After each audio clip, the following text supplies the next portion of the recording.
Hey YouTube, welcome to another global macro update. We're going to get right into the charts in this video, starting off with the different indexes that we can see in the different stock markets around the world. We have Japan, Canada, Germany, UK, US, and then the Russell 2000, which is the small cap. So just quickly taking a look at them. The red zone here is the 50% to 61.8% retracement level to the high, which is a key level on a fib. The 61.8 and then the 50% is just a gauge. It's less pertinent to the actual fib, but is still important as to the actual retracement back to the highs. So Japan's Nikkei 225 is just above the 50% retracement level, basically right at that resistance zone. It did break below this ascending level of support, connecting the higher lows, but we still see a higher low get created, even though that did break through the downside. So there's a little bit of a sentiment that we could see a potential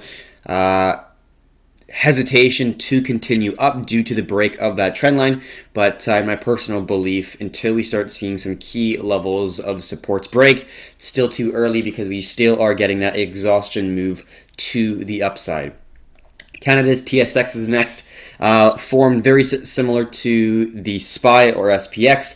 We did form that double top, and the potential support for this index is going to be around, let's say, 14,500, somewhere around there. We don't exactly know. Let's say 14,500 would be a good level of support if it does pass. Would be looking for a nice retest to validate this double top as a potential reversal pattern right within our supply zone. The DAX, which is Germany, very similar to Canada's TSX in that it has a double top. The breakout point would be around 10.4, around there for the DAX as well, but pretty similar in terms of this market structure. It's a little bit wider of a zone. I see that right there, whereas Canada's index is a lot more cleaner of a zone for a breakout. The FTSE is UK's index, and they actually didn't get nearly as high to the recent high that they got at around 61.30. The lower high was only sitting at 60.11, let's say. So we did break into a potential lower low, lower high formation. We just need to make that lower low to confirm a potential reversal, and then we also see that previous resistance there turning into a support as well. So we just want to make sure that we are breaking below this zone. We could see a potential little descending trend line connecting the lower highs, creating a descending triangle. We don't exactly know, but we are looking for weakness around the zone. Something to note is the FTSE actually didn't even make it to the 50% zone, whereas the DAX, TSX, basically all the ones that we're looking at has hit the 50% zone, and then we see that the S&P has actually hit the 61.8% zone as the high for the double top. And then the breakout is right at that 50% zone, so we'll see how it goes. We did break our ascending level already, so we're looking a little bit more bearish, but the fact that we're now in a consolidation is just making us wait for the market structure to change in a series of lower lows to lower highs. Hopefully we'll get that lower high to retest the previous support seen as the double top low. Russell 2000 has broken the ascending channel, with the support here breaking, connecting the higher lows. We get a little bit of a wick down there, but we recovered pretty quickly, and we could get something similar. The place I'm looking to see it break, or ideally like to see it break, is around this zone right here. We do see it's a similar structure to a lot of the other indexes, forming somewhat of a double top, with the second top being a little bit less aggressive, a little bit less demand coming from the bulls than the previous high. But that's going to be the overview of the indexes kind of around the world. We're not looking at every single one, but just generally Europe, the Western world, Canada, America, and then Japan. All right, and then the last thing we're going to end it off with was the Russell 2000. We're now going to go into the Dow Jones because we haven't looked at the Dow Jones within the indexes just yet. So first things first, even though the Dow Jones did break the previous left shoulder, I still value this as a potential head and shoulders, which we can see right here. The SPX definitely broke that left shoulder, which we can see right here. This is that left shoulder that was for the Dow Jones. We see that just breaking the 50% retracement level. And then this is the right shoulder as well, which is still below and not really close to the head, which is right here. So if you can't see it yet, this is the left shoulder, this is the head, and this is the right shoulder. We didn't get that right shoulder kind of armpit, I guess you could say, at the low of the neckline right here.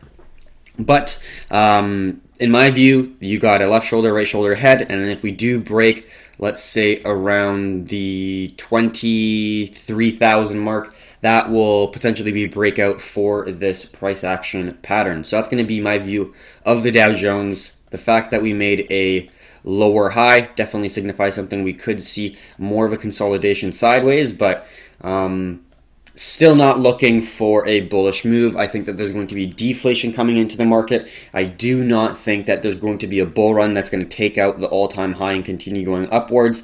We were in a monumental bull run for over 10 years, and just looking at normal cycles, every 8 to 10 years, I just can't comprehend people who think that we're going to have another bull run. And that's just my personal belief. When people say don't fight the Fed, there's been times in history where central banks have tried to stimulate demand, tried to stimulate aggregate demand, and it has diminishing results over time. So it might work. It did work initially to get that huge pop up, but I think as time goes on and the central banks and Federal Reserve print more and more money to try to stimulate the economy, it will do less and less.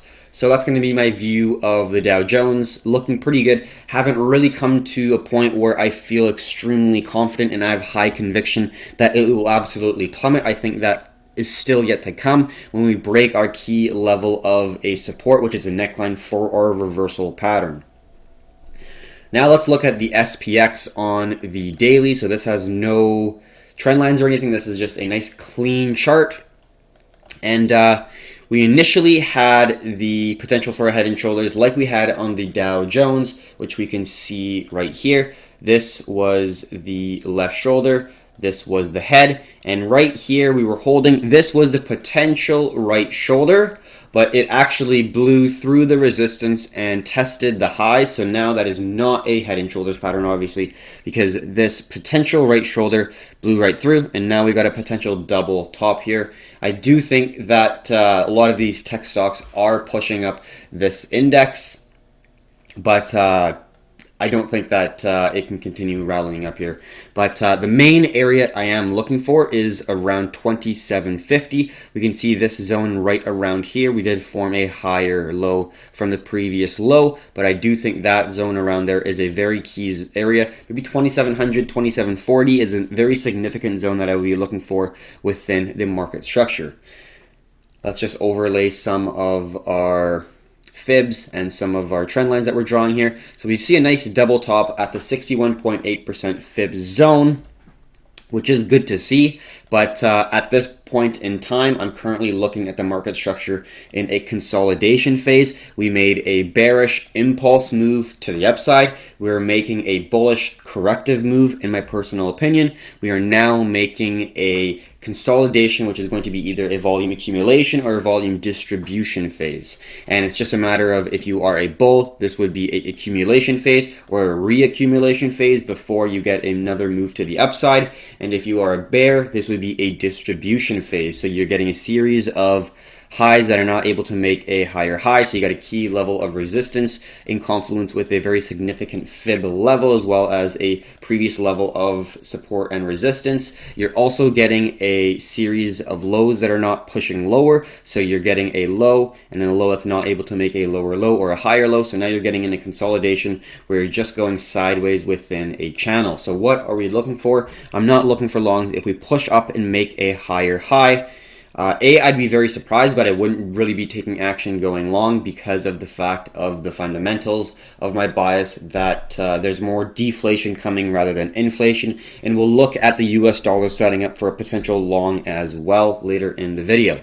But for starters, We see this as a potential double top, a break in a 50% zone, 50% fib zone, creating a lower low, and then structural lower high with some level of a wedge or a bearish flag would be optimal for a possible structure failure for this double top, and then you'd be looking for that nice retest, that exhaustive move before the impulse move to the downside, breaking a major level within the chart. So that's going to be my view of the S&P 500 on the large term time frames. Now let's go on the smaller term time frames on the 4-hour, 2-hour, and just discuss what we can see within the chart. So the major zone that we're looking for is around 2780, somewhere around there, 2740, like we said.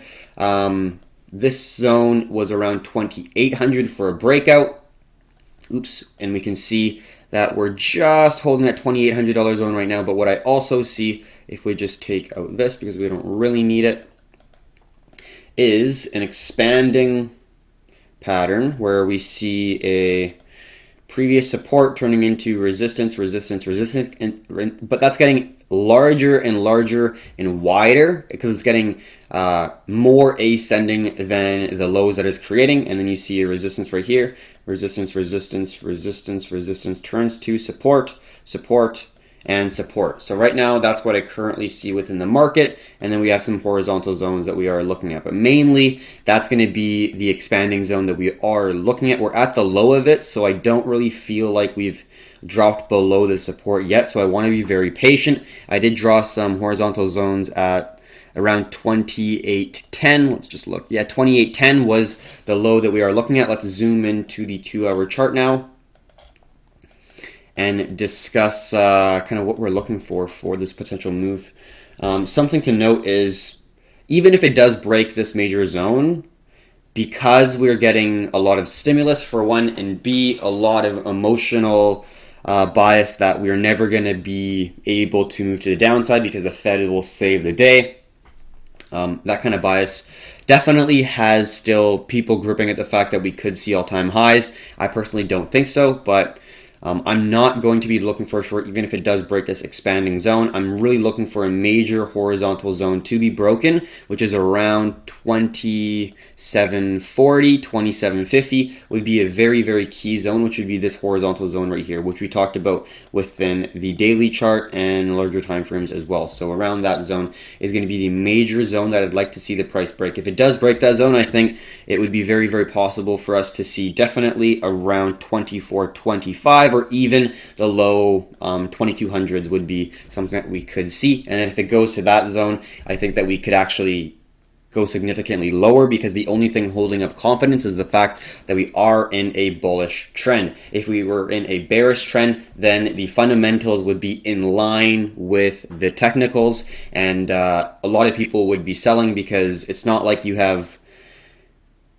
the market contradicting your bias. It's in the same direction. You see the economics, you see firsthand if your friend lost a job, and then you see the stock market all in the same direction, then your bias is completely negative. You're super bearish and you don't want to hold on to equities. And I think we will see a lot of momentum come in when we do see a final sell-off. But until that happens, there's still confidence in the market. There's still the deception that Federal Reserve will and will always be able to save us no matter what. There's no recessions that are too big, too large, or too significant for the Fed to save the day. I don't believe that one bit, but everyone has their own way of looking at the market. So that's going to be my view, is I'm still going to be looking at this key zone of support, but the fact that we did make a lower high could indicate that we could consolidate. We could draw a nice little trend line here, and then if we draw a trend line here, we do see a squeeze, so we could see something like this, where you see a series of lower highs and then higher lows, creating a little symmetrical triangle, which then if it do move to the downside, that would be a possible feeler trade right around here for the breakout of the squeeze, and the confirmation would be the break of this horizontal zone like we talked about, to add on to size once you have confirmation that sellers are really taking charge in the market.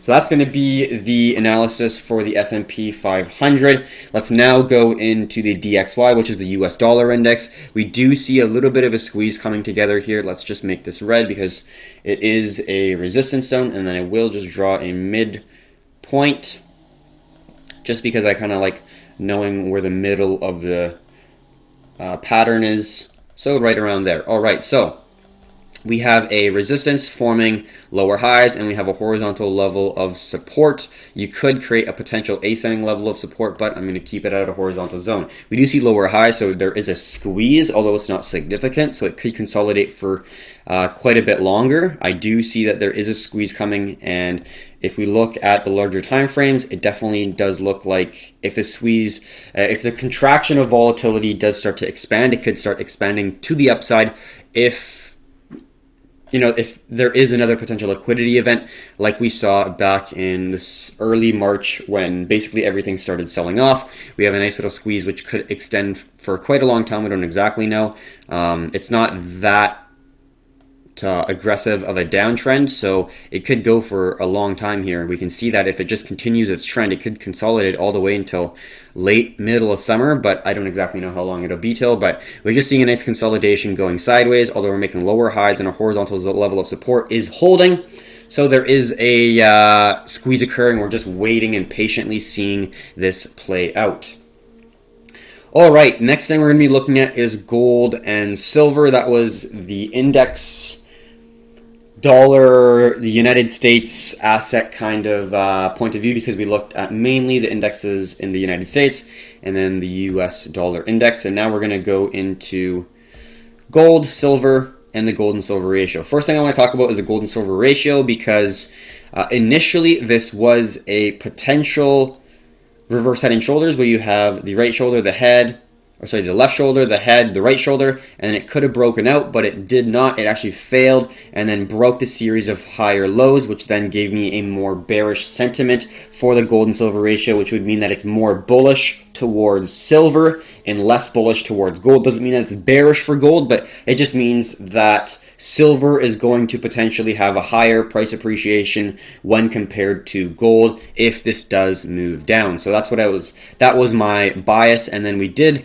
hold the head of the potential reverse head and shoulders that got invalidated, and this could be a potential double bottom now if we are able to hold this zone, which wouldn't be ideal for silver, because if we do double bottom, that means that we could have another high of 125 if not greater, which is unbelievable. But in terms of where the price is, it was from a potential kind of move to the upside where we got a lot of weakness from the bulls, or at least from gold, and then silver kind of took charge for a little while, and now we're getting a nice tight consolidation within the gold and silver ratio. It doesn't mean that we are bullish just yet, but we do have some key zones that if we do break, we will start to look for more strength in gold. But right now, we're just holding that 109, 110 zone, so we're definitely still at the low. If we do kind of consolidate here and start trending lower, it obviously means that it would be more beneficial for silver. But if we do start to see a series of higher highs and higher lows, breaking resistances, holding supports,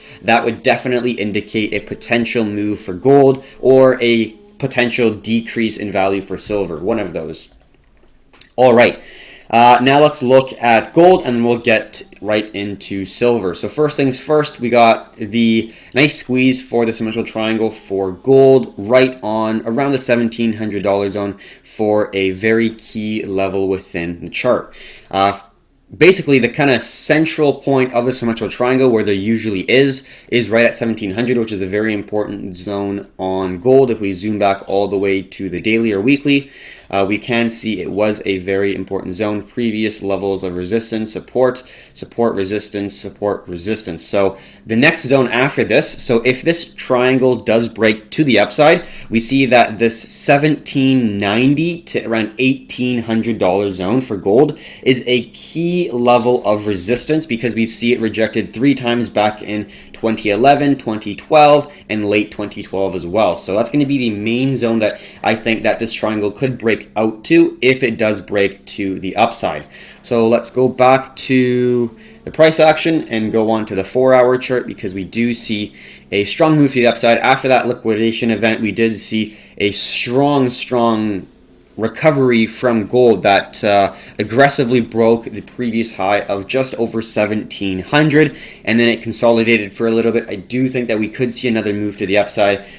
Central banks and the Federal Reserve is are talking about a potential another stimulus coming into the market. I will get more information on that and then post a global macro update tomorrow regarding that. But in terms of just general stuff, obviously Federal Reserve can print unlimited money, and I think they will, and that would be a bullish case for gold, because when the central banks debase currency, people flood to hard money, hard assets that have stood the test of time, that has been able to hold its value for thousands and thousands of years, like gold. So in terms of macro, global macro, definitely gold is extremely bullish in my view. And also technically speaking, let's just talk about the TA that we're able to understand on the 4-hour chart for gold. We have a very nice level of higher lows. This is a low, higher low, higher low, higher low, higher low. Very, very easily understandable. And then we have two descending trend lines. We have the main one,